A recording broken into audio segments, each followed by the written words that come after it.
Like, comment, and subscribe. আসসালামু আলাইকুম মামা, কেমন আছেন? ঈদ মুবারক। আজকে মামা থেকে সালামি নিব রে। ওয়ালাইকুম সালাম, ভালোই আছি। তোর পরিবারের সবাই কেমন আছে? ঈদ মুবারক। এসব কথা বাদ দেন মামা, পরে কথা বলা যাবে।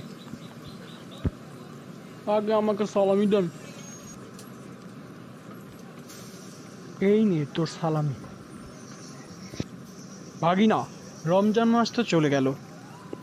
আমাদের এখন উচিত রমজান মাসের পরবর্তী মাসগুলোতে ঠিক একইভাবে ইবাদত করা, বুঝলি? জি মামা, আপনি সঠিক কথা বলেছেন। হ্যাঁ, আমিও সামনের মাসগুলোতে রমজান মাসের মতো ইবাদত করব। আর হ্যাঁ, আপনাদেরকেও বলছি, আপনারাও রমজান মাসের মতো পরবর্তী মাসগুলোতে ইবাদত করুন। ধন্যবাদ।